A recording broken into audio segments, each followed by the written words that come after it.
हृदयी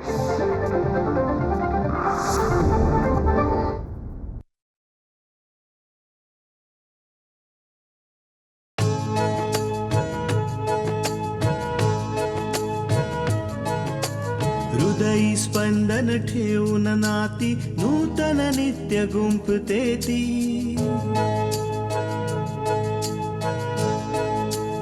हो हृदयी स्पंदन ठेवून नाती नूतन नित्य गुंफते ती. अंगणाची किरणे होऊन घरटे स्वर्णिम करते ती. स्मित फुलवून अधरांवरती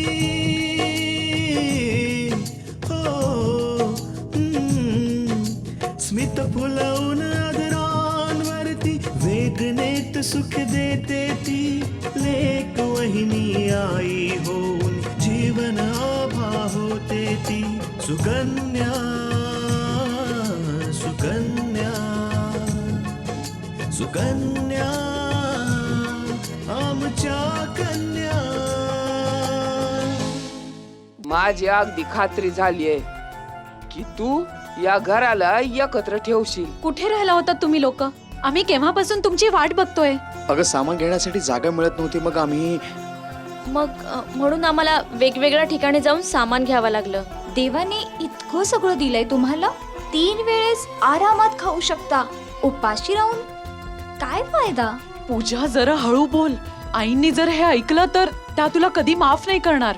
माझ्या समोर अश्रू ढाळण्यापेक्षा जाऊन पूजाशी बोल आणि जी काही समस्या आहे ती सोडव. कृष्णा कुठे बाहेर गेली नाहीये. मला वाटतंय तू आज संध्याकाळी तिला कुठेतरी बाहेर फिरायला न्यावंस.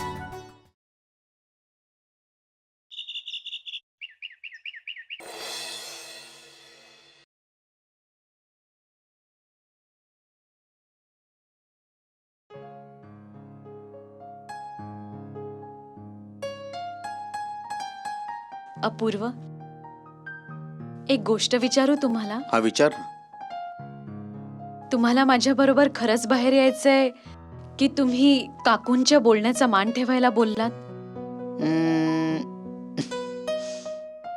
अगं तृष्णा, मला खरंच तुझ्या बरोबर बाहेर फिरायचंय.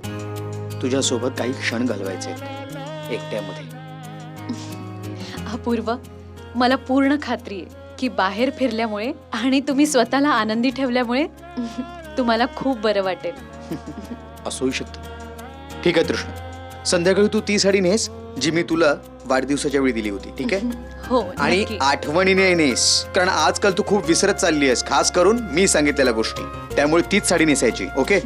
मी अजिबात नाही विसरणार. माझ्या लक्षात राहील. ठीक आहे, तर मी निघू? हो. तू काही विसरतेस? काय? कोट. बाय. मला लक्षात राहील.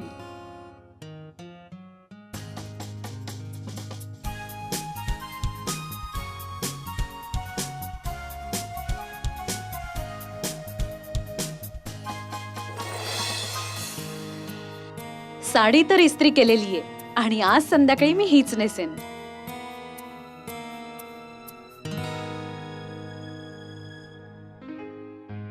खरंच अपूर्व, खूप सुंदर साडी आहे. अरे, मला बाकीची कामं पण उरकायची आहेत.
अलख निरंजन,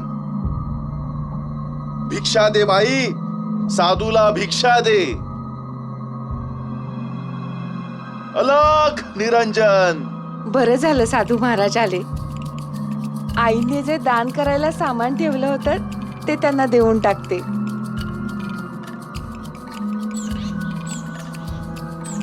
महाराज, आपण आत या.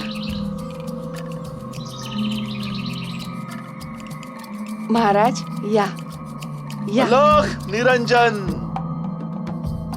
खूप मोठं मन आहे मातेचं. नाहीतर आजच्या युगात साधूला भिक्षा देणारे खूपच कमी लोक उरलेत.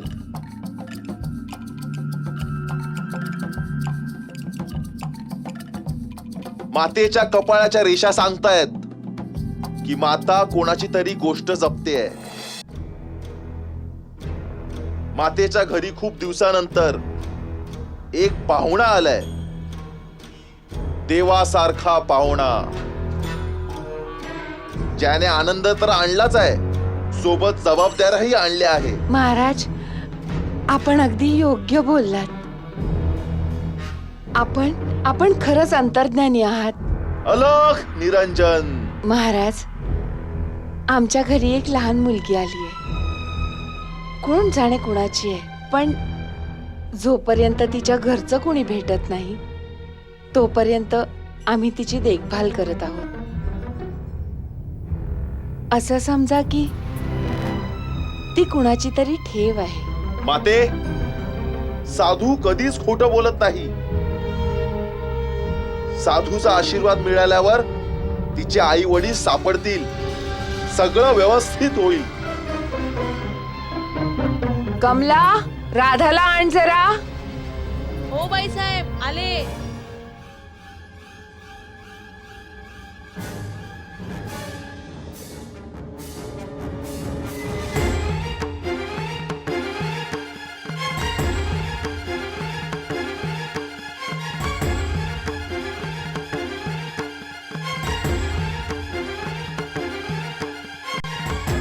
कमला, हे खूप मोठे साधू महाराज आहेत. मी काहीही न सांगता त्यांना राधाच्या बाबतीत सगळं कळलं. महाराज, लेकराला आशीर्वाद द्या की लवकरच तिच्या घरचे सगळे भेटू दे, तिचे आई वडील मिळू दे. कमला, राधाला महाराजांकडे दे, ते आशीर्वाद देतील. पण बाईसाहेब, आण, मी देते.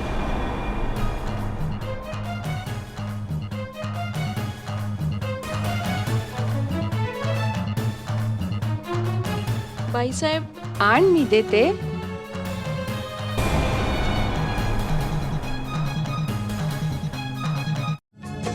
सुकन्या आमच्या कन्या. बाईसाहेब, आण, मी देते.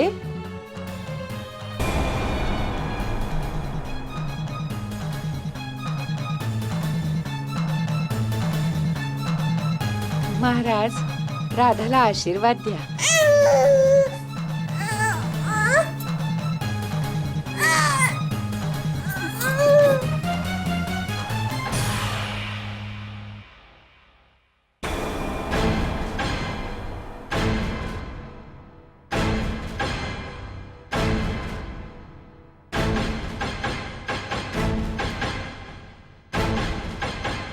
बाबा म्हणाला ना, सगळं ठीक होईल, तर माते सगळं ठीक होईल. बाबा खूप पोचलेले आहेत. बाबा जे एकदा ठरवून टाकतात ते करूनच श्वास घेतात. माते, बाबांनी सांगितलं मुलगी योग्य जागी पोहोचेल म्हणजे पोहोचेलच. हिला सांभाळून ठेवा. जोपर्यंत ही योग्य ठिकाणी पोहोचत नाही तोपर्यंत पाहुणीच आहे. काय माते, बरोबर सांगितलं ना साधूने? हो महाराज. महाराज, मी आपल्यासाठी भिक्षेचं साहित्य घेऊन येते.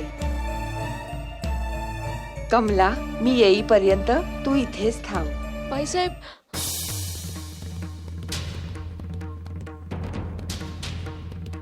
रुक्मिणी, आता जास्त वेळ नाही उरलाय तुझ्याकडे. पैशांची सोय कर, नाहीतर मुलगी गुरुजींना सोपवून टाक. जर तुला आठवण करायला मी इथे येऊ शकतो तर मुलगी न्यायला मी कुठेही जाऊ शकतो.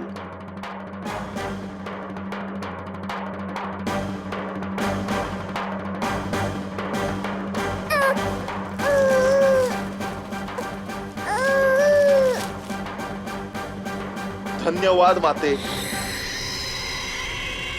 या बाळाचं भाग्य फक्त 3 दिवसात बदलणार आहे. तिच्या आईचे कर्म या मुलीचं भाग्य ठरवेल.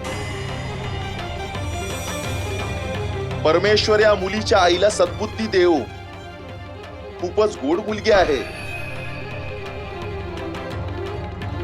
येतो मी. अलख निरंजन.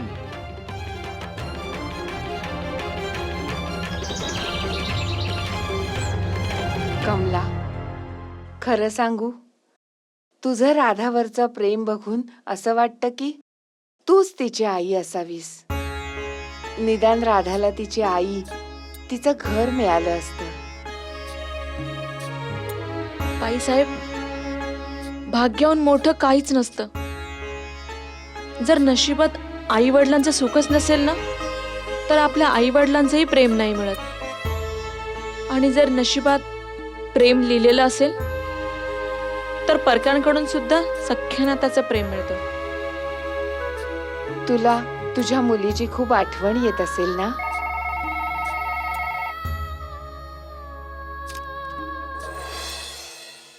हॅलो हा रुक्मिणीचा आवाज नाहीये. हॅलो.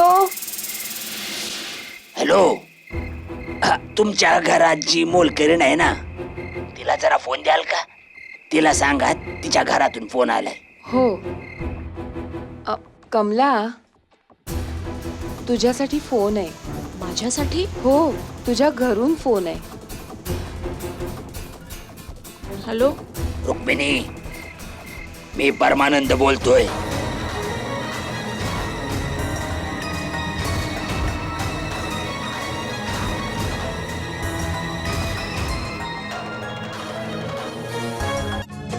सुकन्या आमच्या कन्या.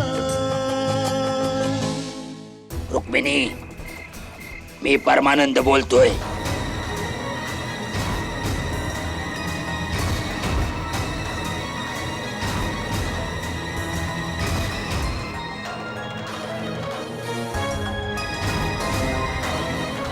हा, बोला. तुला आठवण करायला फोन केलाय मी.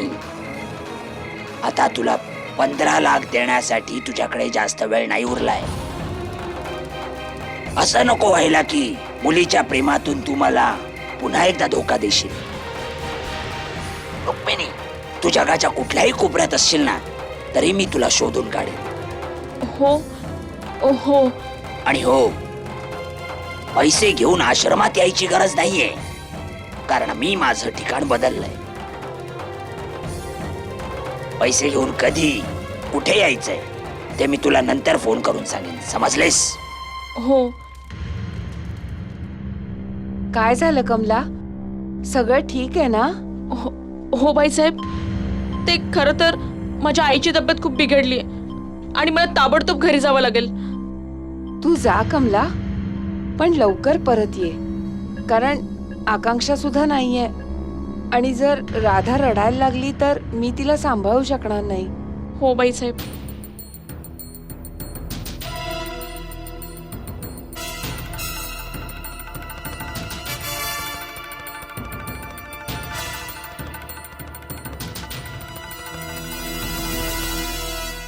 आई, आई.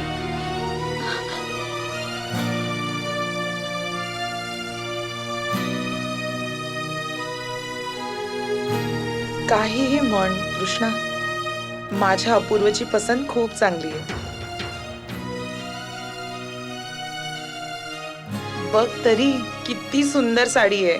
आई, ही अपूर्वाच्या आवडीची साडी होती आणि आज संध्याकाळी मी ही नेसणार होते. ही तर खूपच चांगली गोष्ट आहे.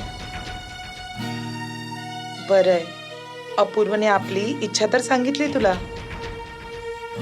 काय झालंय, तू घाबरतेस का एवढी? पण आई, मी त्यांची ती इच्छा पूर्ण नाही करू शकणार. का, काय झालंय? आई, आई हे बघा ना.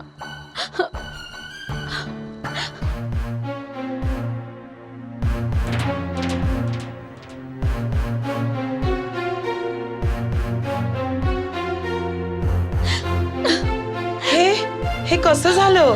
आई, मागच्या वेळी जेव्हा मी ही साडी नेसली होती तेव्हा तेव्हा एकदम व्यवस्थित होती. मी सांभाळून कपाटात ठेवली होती. ही तर फाटलीये पण अशा जागी पदरावर. रफू पण नाही करू शकत ना गुंडाळून नेसू शकत. आई, अपूर्व तर खूप रागावतील. आज त्याला सांगायची गरज नाहीये. रात्री जेव्हा परत याल ना तेव्हा सांगून टाक. पण आई, मी घालू काय?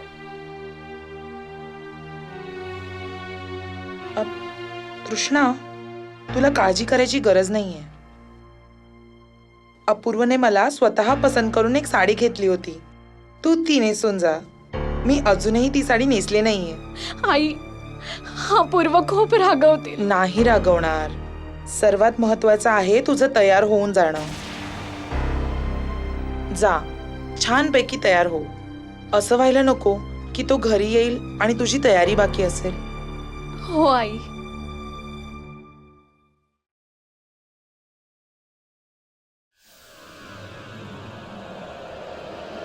कमला,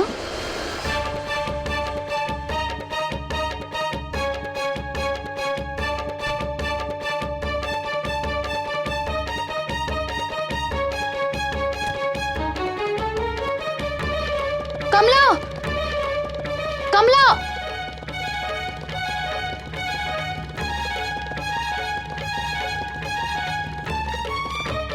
हॅलो.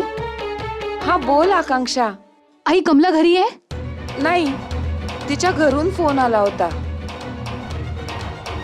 म्हणून ती घरी गेली.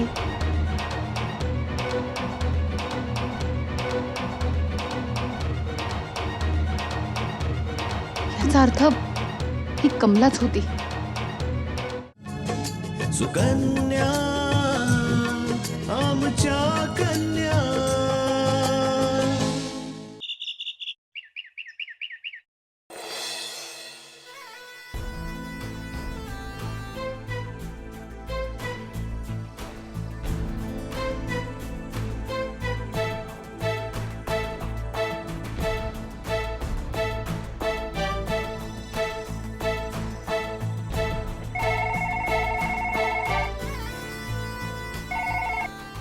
हॅलो.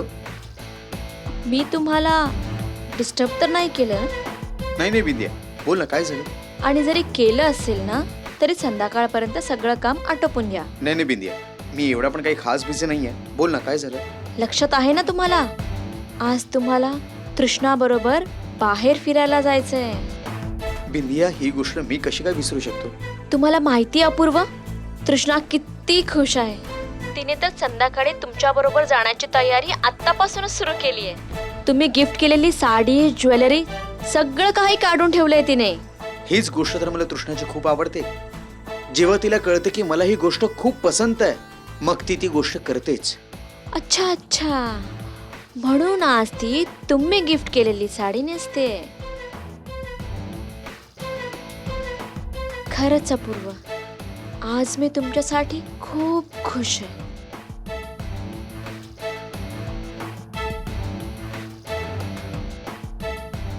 थँक्स बिंदिया. थँक्सची काय गोष्ट आहे अपूर्व. मी तर तुम्हाला फोन फक्त आठवण करून द्यायला केला होता. ओके, तर ठीक आहे, मी ठेवते. हां, बाय बिंदिया. बाय. पण तृष्णा, तुम्ही दिलेली साडी नेसणार कशी अपूर्व? आज तुमची खात्री नक्कीच खोटी ठरणार. कारण तृष्णा आज ती साडी नाही नेसणार जी तुम्ही तिला दिली होती. आणि जेव्हा विश्वास खोटा ठरेल तेव्हा त्रास पण खूप होईल. पण काही हरकत नाही, बिंदी आहे ना, तिच्याकडे प्रत्येक त्रासाचा उपाय आहे.